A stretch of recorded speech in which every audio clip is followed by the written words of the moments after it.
You think if she's silent, she's moved on, but silence doesn't mean peace. Sometimes it means pressure. You're sitting there doing math with ghosts, rereading the last conversation, checking her story like it's a vital sign, waiting for some signal that you still matter. And the truth is, you hate that you care this much because it makes you feel weak. Good. Not because you are weak, because you're finally awake to what it costs you to live on somebody else's attention. And before we go any further, subscribe. Not for me, for you. Because you don't need more comfort. You need more reminders. You need truth on repeat until your nervous system stops begging for what your self-respect already decided you don't need. Now listen closely. Here's what it really means when she still thinks about you.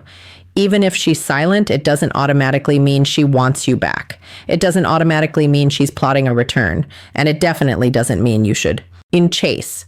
It means you left an imprint. And what she does with that imprint is her business. Your mistake is you're treating her silence like a verdict, like the judge hit the gavel. You weren't enough. And you keep showing up in your own head to appeal the case. That's called outsourcing your worth. Let's build this the right way. Step by step. No fantasies. No coping stories. Why silence is misunderstood. The misconception is this. If she cared, she'd reach out. That sounds logical. It feels clean. It gives you a simple rule. But real life isn't clean. People don't act based on what they feel. They act based on what they're willing to risk. Hard truth, she can think about you and still not choose you. She can miss you and still protect her pride. She can feel the pull and still refuse the consequence because thinking is cheap, choosing is expensive. And the reason she's silent is usually not because there's nothing there. It's because there's too much there and she doesn't want to face what it says about her. Let me translate. When you were in her life, you weren't just a guy. You were a mirror. You reflected things she can't control. Your absence doesn't erase that mirror. It makes it louder. She thinks about you when she meets someone who tries to impress her and it lands flat. She thinks about you when she's laughing with friends, but her chest still feels hollow. She thinks about you when she scrolls at night and realizes distraction has an expiration date. She thinks about you when her ego tells her she's fine, but her body remembers what calm felt like. Because there are two types of men. There's the man who provides attention, and there's the man who provides gravity. Attention is easy to replace. Gravity is not. Gravity is the feeling that when you walk into a room, something stabilizes. Not because you're loud, not because you're flashy, because you're anchored. You don't need to perform. You don't need to beg. You emotional imprints. Explained don't need to prove.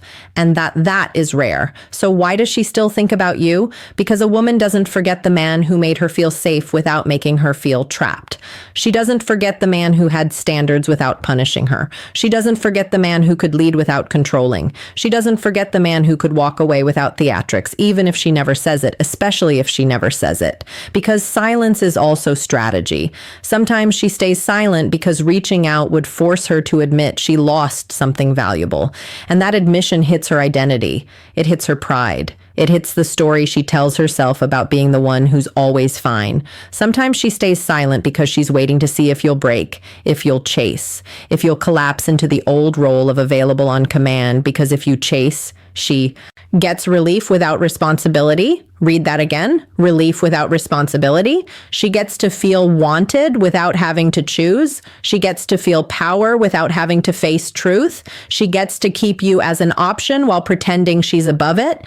And if you participate, you teach her the exact lesson that kills attraction. You teach her you don't respect yourself. You want the real reason she thinks about you because you didn't fully disappear emotionally. You may have stopped texting, you may have stopped calling, but in your energy, you stayed parked outside her life, waiting, watching, hoping. That's not absence, that's hovering. And hovering communicates one thing: I'm still yours. That's called the role of absence giving away leverage.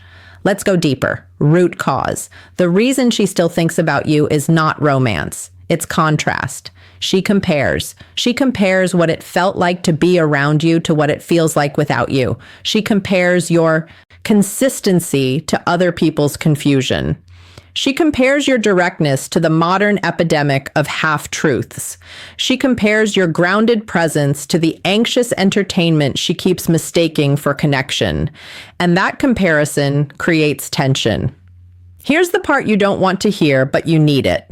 That tension doesn't automatically pull her back. It just reminds her you were real. And real is dangerous to someone who's comfortable living on autopilot because real requires decision. If she comes back, she has to face why she left. If she reaches out, she has to risk rejection. If she admits she misses you, she has to admit she made a mistake, or at least admit she didn't value you properly. And most people would rather carry the quiet weight of regret than the loud responsibility of truth. So she thinks about you quietly at 1:17 a.m. in the car, in the shower, in the tiny moments where she can't distract herself fast enough. And you sit there praying there for a text like it's salvation. That's the cost. The cost is you shrinking your life to the size of her decision. The cost is you making her silence the center of your day. The cost is you training your mind to treat uncertainty as intimacy. That's called addiction, not love. Addiction. Love is grounded. Love is steady. Love is chosen. Addiction is frantic. Addiction is interpretive.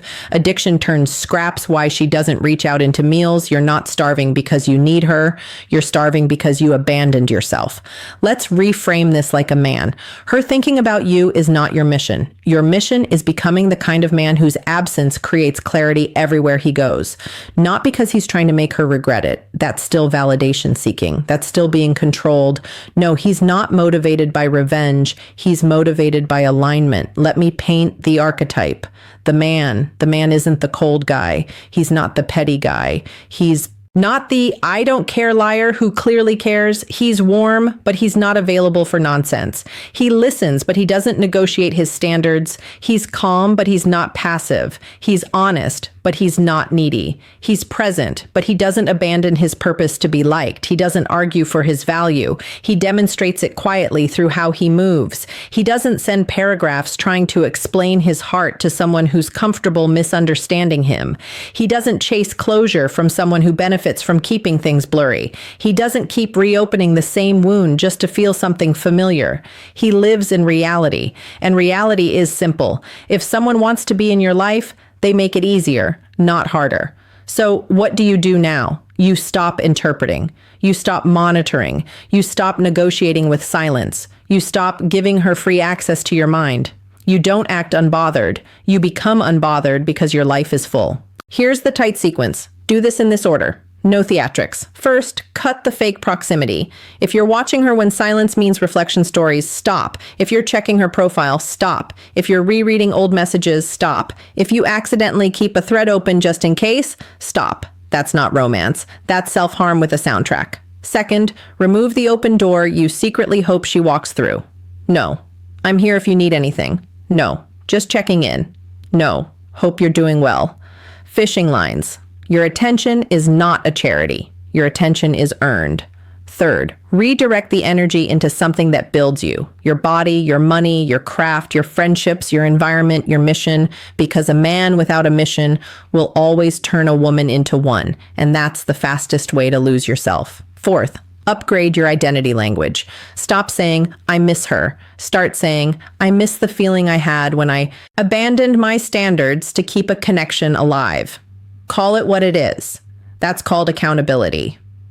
Fifth, decide your boundary in advance. If she reaches out, what does it mean? Is it a real conversation with intention, or is it a temperature check? Is it effort, responsibility, clarity, or is it nostalgia and boredom dressed up as, hey, stranger? If it's not clear, it's not real. And if you don't decide now, you'll decide in the moment with your cravings, and your cravings will betray you. Now let's address the question you keep asking, like a child tugging on a man's sleeve. But what if she really does miss me? Okay, maybe she does. But missing you is not the same as being ready for you. You're not looking for emotion. You're looking for character. Emotion is weather. Character is climate. Weather changes every hour. What you should and shouldn't do. Climate shapes the entire future. So if she thinks about you, fine, let her. Your job is not to manage her thoughts. Your job is to manage your standards. Because here's the real flex. Listen carefully. Your value is not proven by who returns. Your value is proven by who you become when no one is clapping. You want masculine self-respect? Then practice it when it's quiet. When no one's watching, when you're tempted to send that message, when you're tempted to just see what she's doing. That's the gym. That's the rep. You stop begging for signs and you become the sign. And when you live like that, two things happen. Either she comes back with clarity, real effort, real humility, real intention, and then you decide from strength, not starvation, or she doesn't. And you still win because your life is no longer built around a maybe. That's freedom. And here's the identity reset you've been avoiding because it scares you. You are not the guy trying to be remembered. You are the man who remembers himself. You are not waiting to be chosen. You are choosing your standards. You are not asking for closure. You are closing the door you should have never left cracked. That's called self-respect. And self-respect is louder than any text she never sent. So stop making her silence mean you're nothing. Her silence might mean pride. Her silence might mean confusion. Her silence might mean she's distracted. Her silence might mean she's not ready. Her silence might mean she's comfortable letting you ache. But none of those meanings change your assignment. Your assignment is to become undeniable to yourself, not as a performance, as a final insight foundation. Because the moment you stop chasing her mind, you get yours back. And when you get your mind back, you get your power back. And when you get your power back, you stop asking, why is she silent?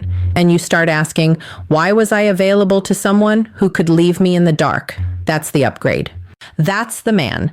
Now subscribe again for you because you need this kind of clarity more than you need another late night spiral. If you want more truth, more discipline, more self-respect, you're in the right place. You're not alone here. This is a corner of the internet where men stop pleading, stop performing, and start